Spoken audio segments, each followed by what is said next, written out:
7 July 2023. This is Friday. Come on, guys. Give a shot on the weekend. All right, guys. MAO with Kel once again. Now, what is the impact of the current yield inversions? Now, we saw the inversion since April last year, and now we are coming to more than a year. But the thing is this, we all know that mathematically 12 to 18 months after the first inversion, usually that could be the start of the recession. So if we do the mathematics now, 12 months will be April.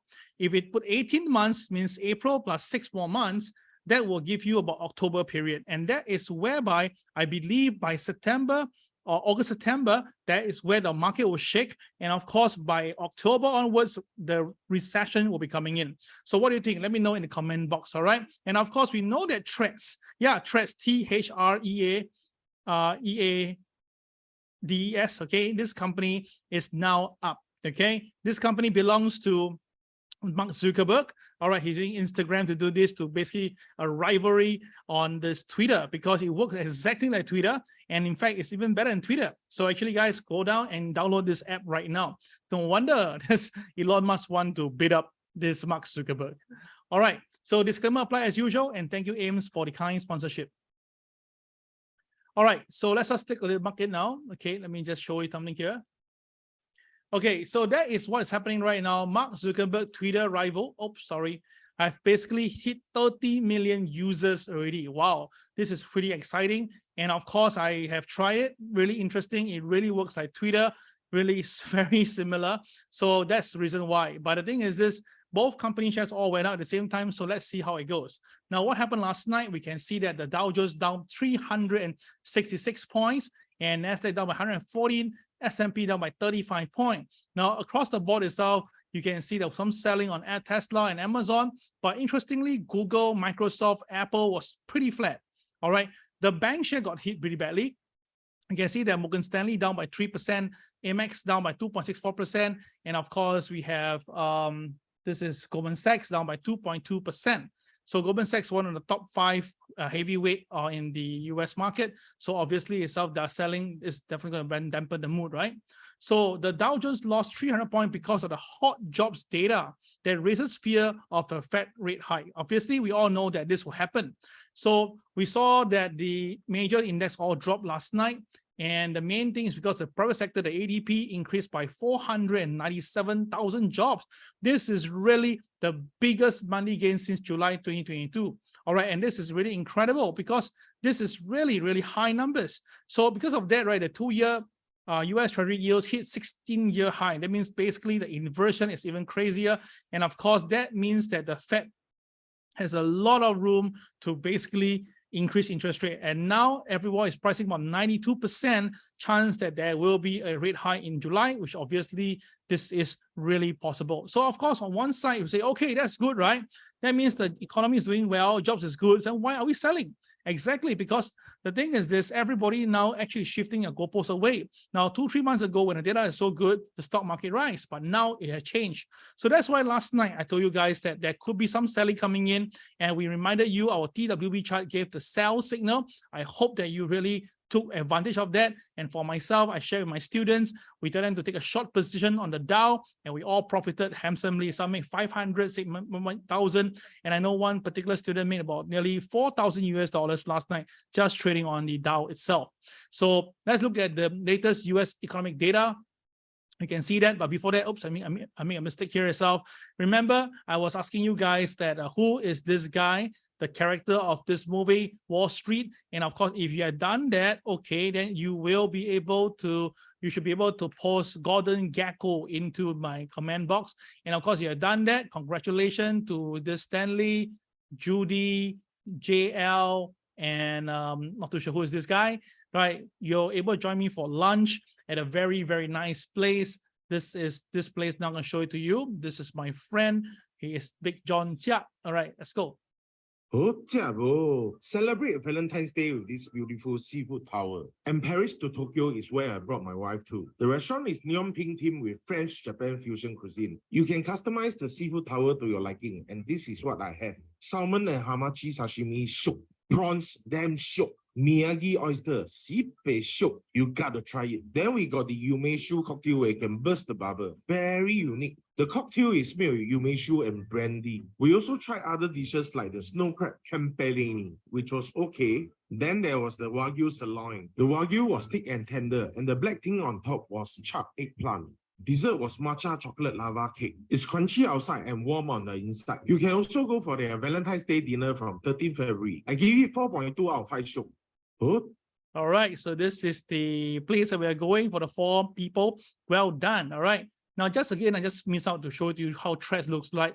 This is Threads on the online version. You can see that it really, really works exactly like Twitter. Oh my God, it's really copying Twitter and trying to make it even better. This is incredible. All right, sorry for that. I forgot to show you this earlier. Okay, let's continue. So the US, latest US economic data, we saw the ADP numbers. Now the market was at 267 last month, and the market was looking at 228, a lower number instead, but the number went 497. And at the same time, the initial jobless claim also went up. So this is actually a double whammy. And you can see that the ADP numbers really, really boosted up. Of course, it's not the most reliable indicator because market now will be watching very closely is tomorrow, which is today, the non-farm payroll. Now, in the non-farm payroll at 8:30 p.m., there's also something of sort, right? The market will really sell. So that's why you need to watch out for this at 8:30 p.m. coming out very soon. And of course, the initial jobless claim that's moving up right now actually speaks for itself that this is actually the usual thing that will happen for a financial crisis to come. So is the ADP overcooked, all right? Apparently, based on some of the people who are sharing their views, and apparently they says that, right, this general market now is really overcooked. It's really a high degree of pressure. And of course, this can burst, and people are feeling that this will give the Fed the right ammunition to be more aggressive with their rate hikes.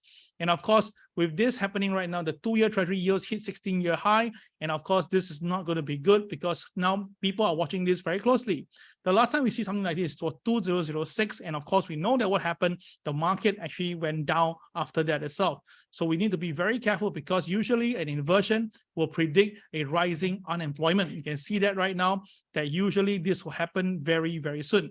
So the initial jobless claim that's moving up right now, this is going to be clear. If that really happened, then recession shouldn't be too far away. And this is what I said before, probably by October, it will officially start because you can see now company like Samsung is estimatingly their profit to plunge by 96% in the second quarter.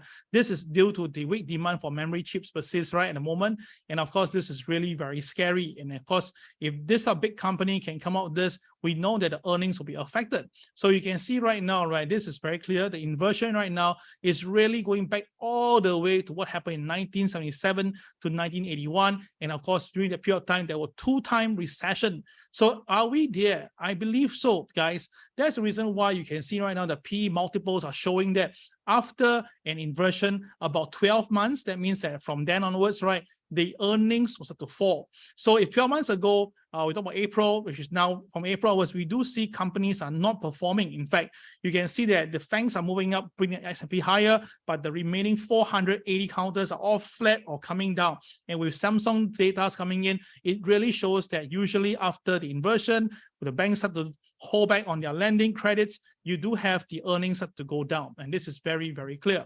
So remember, in year 2022 was the first time the year inverted, it was April. So plus 12 months, that will be this year April, plus 18 months, it will be this year October. This is very important information.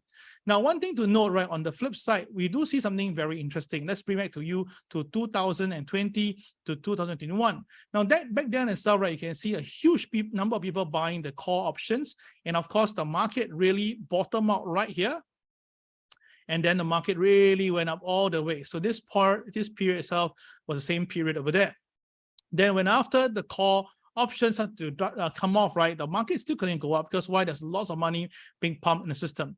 Now, what I'm trying to emphasize here is that now recently, we can see a lot of call options coming in, all right, but the put options is also heading up a little bit. So that means that people are getting prepared for something to come. And because of this reason now, I want to show you this. This is very important. Now, this is the S&P top 12 years big up first half. That means that if they have massive up figures, you can see that in 1933, 75, 43, and so forth. These are the top 12 years, which include this year, up by 15%. Now, what will happen usually in the second half? Well, apparently, there are 1, 2, 3, 4 times it will be positive, but the upside itself, right, other than 1954, the remaining itself, right, are all slightly lower numbers. And there are some of it is pretty bad. That means that it was a very strong first half of the year, but the second half is pretty bad. So the mean itself, right, and the medium shows that the medium is minus 1.89. So that is why when now Wall Street is calling you to buy, everyone is upgrading numbers and calls, I kind of be quite worried over here. And of course, look at the options market, right? Most of the market are hitting about 4,400 plus level or 4,000. But I noticed a very, very incredible, huge volume of 22,000 contract is actually putting a put price strike at 330. Wow, that's about 1,000 points from where we are right now, meaning 100 points. But of course, the expiration date is at next year, right? You look down the list, right? There's another bigger one, about 10,000 contract. And this one itself is a put option at 418 strike. So, okay. And this is actually September 15. That's not too far away. So if you look at it right now, people are actually betting on the market to come off, right? So what do you think so? Now, this is something interesting because we all know that July month should be quite positive. But then again, this seasonal trend last 25 years, right, put me off again. So what you can see right now is that by right, we will have a pretty strong July movement. Then by the mid of July, I repeat, mid of July, we will actually see the market coming down. So if you look at the S&P 500 and the way it's moving right now with the seasonal chart, it does have a very incredible resemblance, yeah? So if you think that's a way, then be careful. Next week itself, there could be some selling in the market. So traders, you tend to be careful. And of course, you look at it right now over here in this August and September month, we should have some what they call shakeout. And then after that, the October period, although it's one of the worst months to trade based on the historical pattern, but you can see that in a general 25 years history, it seems to be quite okay. So guys, this is a very important chart. I clean up my chart again. Take a look, take a print screen on this. That will help you in your trading. All right. That'll be all for today's video. Like and subscribe and share with your friends. It's Kel signing off. Take care. Bye-bye.